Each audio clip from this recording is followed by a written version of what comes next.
హిందూ ధర్మానికి సంబంధించి ఎక్కడ ఎట్లాంటి ప్రాబ్లమ్స్ వచ్చినా అందరితో పోలిస్తే మీరు కొంచెం ఎక్కువగా ముందుంటారు, మీరు ఎక్కువగా పోరాడతారు. ఎందుకు సార్? అంటే మిగతా వాళ్ళతో పోలిస్తే ప్రతి చోట హిందూ ధర్మం, ఇప్పుడు మొన్న ముత్యాలమ్మ టెంపుల్ తీసుకున్నాం, అసలు మీ కామెంట్స్ మొత్తం మీడియాని షేక్ చేసినాయి. హిందువులకు చీము నెత్తురు లేదు ఉన్నదని అనుకుంటున్నారు అనే కామెంట్స్. సరే, రావాలంటే ఏం చేయాలనుకుంటున్నారు? ఇప్పుడు పడుకున్న లేపచ్చు యశోదా, నిద్రపోయిన వాడిని లేపచ్చు, నటిస్తున్న వాడిని లేపలేమంటారు. అంటే మేము ఏం చెప్పగలుగుతున్నాం హిందువుల కంటే, ఈ ఆవేదన, ఈ ఆగ్రహం ఎందుకు వస్తుందంటే, ఒకవైపు ఈ సన్నాసి నా కొడుకులు అడుగున్న కళ్ళ ముందే తల్లి కూతుర్లని మానభంగాలు చేయించుకుంటున్నారు. ఈ నా కొడుకులకు తల్లి కూతురు, భార్య, కూతురు, చెల్లిని కూడా మానభంగం చేస్తున్నారు ఇలా ముందే, కళ్ళ ముందు. కాశ్మీర్ కావచ్చు, వెస్ట్ బెంగాల్ కావచ్చు, ఓల్డ్ సిటీ కావచ్చు, అదేదో సీతారామ శాస్త్రి అన్నట్టు మారదు లోకం, మారని నా కొడుకులు హిందువులు. పక్కోడు చేస్తే పట్టించుకోరు. కేరళలో హిందువులు చేస్తేనేమో కేరళ హిందువులు అంటారు, కాశ్మీర్లో హిందువులు చేస్తే కాశ్మీర్ హిందువులు అంటారు, వెస్ట్ బెంగాల్లో హిందువులు చేస్తే వెస్ట్ బెంగాల్. ఈ సన్నాసులుగా చెప్తున్నా, హిందువులు ఒకటే ఉంటారా. కాశ్మీర్లో చనిపోయిన చెల్లె కూడా మన బిడ్డనే, కేరళలో చనిపోయిన బిడ్డ కూడా మన బిడ్డనే నేను అంటున్నా. అంటే ఆ ఒక చరిత్ర. రెండోది ఏంటంటే, చరిత్ర తెలియని సన్నాసులు అంటే ఓకే, తెలియని వాళ్ళకంటే చెప్పచ్చు, గ్రామీణ ప్రాంతాలలో సరిగ్గా లిటరేచర్ లేకపోతే మీ సిటీలో నుండి ఏం రోగం పుట్టింది. ఇప్పుడు సికింద్రాబాద్లో ఓటింగ్ శాతం 50% ఉంటుందా అండి? ఈ సన్నాసులు అంటే ఫామ్ హౌజులు కావాలి ఈ కొడుకులకు, గేటెడ్ కమ్యూనిటీ విల్లాలు కావాలా, మర్సిడెస్ కార్లు కావాలా, మొయినాబాద్లో ఫామ్ హౌజులు కావాలి విధవలకు, ఫంక్షన్ హాల్లు కావాలా, ఏసీ షాపింగ్ అదేమంటారు ఈ మధ్యన ఈ ఏఎంబి మాల్లు కావాలా. పక్కోడు 96% ఓటు వేస్తే నువ్వు 37% వేస్తావురా విధవ. ఒక్కడు నిన్ను దంపతందుకు, ఓటింగ్ వేసేందుకు ఎక్కడి నుంచో గల్ఫ్ కంట్రీలకు వెళ్ళి ఫ్లైట్ల మీద వచ్చి 30,000 టికెట్ పెట్టుకున్నాడు, ఓటు చేసిపోతున్నాడు. నువ్వు పోలింగ్ స్టేషన్ పక్కన పడుకుని రాడి విధవైందు. మీలాగే రాజకీయ నాయకుల మీద ఏమాత్రం నమ్మకం లేదేమో సార్? మేము అదే అంటున్నాం. లేకపోతే మళ్ళీ పునరావృతం కాశ్మీర్, వెస్ట్ బెంగాల్, మరి ఇవి కూడా ఉన్నాయని చెప్తున్నాను. నమ్మకం లేకపోవచ్చు, నేను నమ్మమని అంటలేదు. నమ్మకపోతే ఇంకొక నేను ఒకటే చెప్తున్నాను యశోద గారు, మా భారతీయ పార్టీ నచ్చకపోతే మీరు ఇంకొక పార్టీ పెట్టుకోండి, హిందూ పార్టీ, మాకు అభ్యంతరం లేదు. ఉన్నది ఒక దేశం ఎటుపోతారు. పోలింగ్ స్టేషన్ కానీ వేదవాలండి రోజు ఎవరెత్తారండి. ఇప్పుడు ఈ సన్నాసులకు చెప్తున్నా, హైదరాబాద్ సన్నాసులకు, సికింద్రాబాద్ సన్నాసులకు స్పెషల్ ఇంకా కేసులు పెట్టిన మీద ఇంకా 100 వేస్తున్నారు. నన్ను ధర్మం గురించి పోరాడుతూనే ఉంటా. ఒకటే చెప్తున్నాను అమ్మా, 7 ఎమ్మెల్యేలు బీఆర్ఎస్ ఎమ్మెల్యేలు గెలిపించుకున్నారు, తప్పులేదు. నేనేమంటున్నానంటే 7 ఎమ్మెల్యేలు బీఆర్ఎస్ ఎమ్మెల్యేలు గెలిపించుకున్నారు, కౌన్సిలర్లను గెలిపించుకున్నారు. కానీ ఒక్కడు ఎందుకు రాడు? ముత్యాలమ్మ గొలిపితే ఎందుకు రాడు? ఎందుకు రారి కొడుకులు, ఎందుకు రారి కొడుకులు? ఓట్లు ఆళ్ళకేసి రమ్మంటారు మమ్మల్ని. లవ్ జిహాద్ కాగానే రా అన్న, ముస్లిం వాడు దండిండు రా అన్న, మా ఇళ్ళ మీద రాళ్ళు ఎత్తున్నారు రండ్రి అన్న, చెంకి చెర్ల దండిలు రా అన్న. అప్పుడు బండి సంజయ్ కావాలా, భారతీయ జనతా పార్టీ కావాలా, రాజాసింగ్ కావాలా. ఎందరు వస్తారా మీ గురించి? రాజాసింగ్లు ఎందరు పుడతారు, బండి సంజయ్ ఎందరు పుడతారు, బీజేపీ వాళ్ళు ఎందరు పుడతారు? గడ్డి గాడ చూడు, అదే చెప్తున్నా, మన అన్నది కూడా అదే. గడ్డేమో గాడిదలకేసి పాలు మమ్మల్ని పెడతారా మీరు? ఎందుకు రాలేదు? ప్రతిపక్ష నాయకుడు ఫామ్ హౌస్ లో వన్నోడు ఎందుకు రాలేదు? సికింద్రాబాద్ చెప్పండి.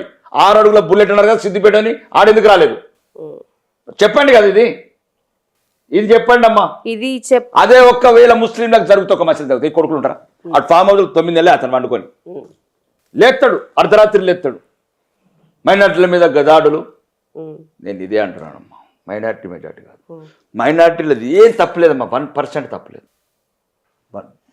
ప్యూర్ బ్లడ్ అది ముస్లింలది, నిజాయితీ గల రక్తం. డైరెక్ట్ చంపాలంటారు, చెప్పి చంపుతున్నారు, కోస్తున్నారు, చెప్పి కోస్తున్నారు. మరి నీకేమైందిరా? ఏం చెప్పిన గీతాసారం? అర్జున ఆయుధం పట్టు. ఏం పడుతున్నారా? అంటే నేనేమనేది ఆ రకంగా మాట్లాడవలసి వస్తున్నది ఆవేదనలో తప్ప. కానీ ఎవరి మీద నాకు ఎవరో తెలియదు, వీళ్ళందరూ నా బతికేదో నేను బతికేటని. అంటే నేను ప్రజలలో చైతన్యం తేవాలనుకుంటున్నానమ్మా, హిందువులలో ముఖ్యంగా. ముస్లిమ్స్ పర్ఫెక్ట్ ఉన్నారు చైతన్యంగా, వెరీ హ్యాపీ. అలా లీడర్షిప్ని మెచ్చుకుంటున్నాను. మీరు అన్నారు కరెక్ట్ సార్. ఇప్పుడు ముత్యాలమ్మ టెంపుల్ అయితే ఇక్కడ హైదరాబాద్ వరకు బీజేపీ కనిపిస్తుంది, మహా అంటే ఢిల్లీ వరకు కనిపిస్తుంది. పక్క రాష్ట్రాల్లో బీజేపీ లేనట్లే ఉంటుంది. మన హిందూ గుళ్ళనే కాదు, మొన్న తిరుపతి లడ్డు విషయంలో కూడా మాట్లాడినా సార్ మీరు బాగా.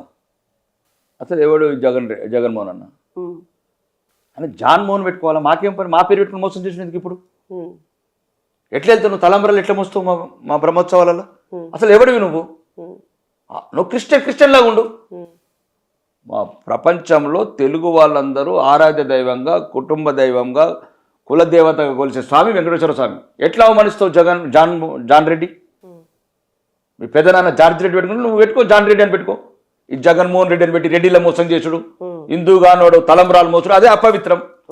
ఫస్ట్ అపవిత్రం అదే. అక్కడనే ఇప్పుడు నువ్వు అది కొండ ఎక్కినావు కాబట్టి అపవిత్రం జరిగింది. నువ్వు కొండ ఎక్కితే డిక్లరేషన్ చేయి. అబ్దుల్ కలాం గారు డిక్లరేషన్ చేశారు, షారుఖ్ ఖాన్ డిక్లరేషన్ చేయమంటే ఇది హిందూ దేశమా సెక్యులర్ దేశమా? అరే దేశం సెక్యులర్ రా భయ్, గుడి మాత్రం సెక్యులర్ కాదు. సెక్యులర్ దేశం రా భయ్, మసీద్ మాత్రం సెక్యులర్ కాదు. ఏం మాట్లాడుతున్నాడు? పద్ధతి కాదు. హిందువుని ఎవరు అవమానించిన ఒప్పుకోమనండి, వాడు ఎంత పెద్దోడన్నా కానీ. నువ్వు మాట్లాడేది ఏంది? ఇది హిందూ దేశమా సెక్యులర్? ఒక మాజీ ముఖ్యమంత్రి మాట్లాడే మాటలు అవి. అసలు నువ్వే మతమో చెప్పు. నేను ఇంట్లో బైబిల్ చదువుకున్నా. బైబిల్ చదువుకోరా భయ్, నిన్ను వద్దన్నాడు? నిన్ను భగవద్గీత చదవమంటాడా? నీ అయ్య చదవలేదు, తాత చదవలేదు, నువ్వేం చదువుతావు మాకు తెలియదా? నేననేది తిరుపతిలో అడ్డే కాదు, అడుగడుగున్న ఒకవైపు క్రిస్టియన్స్, ఒకవైపు ముస్లిమ్స్, రకరకాల అవమానాలు, ఇవన్నీ ఈ హిందువులు సరిగ్గా లేకని ఇవన్నీ జరుగుతున్నాయి. హిందువులు మీరు మేల్కొండి, చైతన్యవంతులు కండి. ఎదుటోడిని ఏమనకుండా మిమ్మల్ని మీరు ఎవరు ఏమనకుండా చూసుకోండి. ఇది నా సిద్ధాంతం. హిందువులు ఏకమవుతారని మీకు నమ్మకం ఉందా? ఎంత సమయం పట్టొచ్చు? ఇప్పుడు ఈ ఛానల్ పల్లవి ఛానల్ నెంబర్ 1 అవుతుంది మీకు నమ్మకం ఉందా?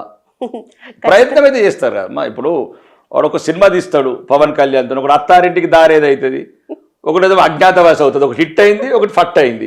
హిట్ అయిన దాంట్లో పవన్ కళ్యాణే, ఫట్ అయిన దాంట్లో పవన్ కళ్యాణే. మేమైతే ఖచ్చితంగా హిట్ అయ్యారు, మీరే చెప్తారు చివరికి మేము హిట్ అని. నేనేమంటున్నానమ్మా, మేము హిట్టే. హిందూ ధర్మం అన్న ప్రతి చోట మీరు హిట్టే కాదంటలేదు. నేను అనేది మార్పు వస్తుందనే నమ్మకం కోరుకుంటున్నాం, ఆశిస్తున్నాం. దేవుణ్ణి మనస్ఫూర్తి దేవుని కోరుకుంటున్నాం. బంగ్లాదేశ్ లాగా మా ఆడబిడ్డల్ని మానభంగాలు చేయొద్దు, మా యువకులని తలలు కోసి శవాల మీద ఉత్సలు పోయొద్దు, పార్లమెంటు సభ్యులను చేతులు కట్టేయద్దు, గవర్నమెంట్ ఉద్యోగుల్ని తండి రిజైన్ చెప్పి ఆఫీసర్కి వెళ్ళగొట్టద్దని, ఇవన్నీ ఈ భారతదేశంలో జరగకూడదని కోరుకుంటున్నాం. కశ్మీర్లో జరిగింది, అయినా ఈ సన్నాసులకు జ్ఞానోదయం అయితే లేదు. పాత బస్తీలో ఇట్లాంటి పరిస్థితులు మన దాకా వచ్చాయంటారా సార్? సుస్పష్టమా జరుగుతున్నాయా? ఏం కావాలి మీకు అక్కడ? పాత బస్తీలో హిందువుల మీద దాడి, పాత బస్తీలో హిందూ అమ్మాయిలని టార్గెట్గా చేసుకుని లవ్ జిహాద్, ఇవన్నీ క్రిస్టల్ క్లియర్గా జరుగుతున్నట్లేనా? పాత బస్తీ హిందువులను ఎక్కడ ఉంచారు? కాశ్మీర్ లాగానే చేశారు కదా పాత బస్తీని కూడా. పాత బస్తీ అన్నీ చేసేసిండ్రు, చంపేసిండ్రు, అత్యాచారాలు చేసిండ్రు, మానభంగాలు చేసిండ్రు, మత కళలు పెట్టి కత్తులతో పొడిచిండ్రు. ఎక్కడున్నారండి హిందువులు? ఆడొక్కడు ఈడొక్కడు గతి లేక బయటికి పోలేక. ఇప్పుడు అక్కడేదో ఇల్లు ఉంది అంది, వాళ్ళ తాత ముత్తాతలు కట్టుకున్నది. నేను నిన్న కూడా స్టడీ చేయమన్నాను కదా, 1940 సెప్టెంబర్ 11 నాడు హిందువులు ఎంతమంది ఉన్నారు, ఈరోజు హిందువులు ఎంతమంది ఉన్నారు, ఎక్కడ ఉంచారండి? నేను అదే అంటే ఎన్ని రోజులు వారిపోతారు. ఇప్పుడు పాత బస్తీకి వెళ్ళైతే వారిపోయినరు. ఒకడు ఆదిపట్ల వారిపోయిండు, ఒకడు బాలనగర్ వారిపోయిండు, ఒకడు ఇబ్రాహీంపట్నం వారిపోయిండు, ఒకడు షాద్ నగర్ వారిపోయిండు, ఒకడు జైరాబాద్ వారిపోయిండు. మరి కొత్త బస్తీ కొత్త సిటీకి వెళ్ళి మీరు ఎప్పుడు వారిపోతారా అని అడుగుతున్నా.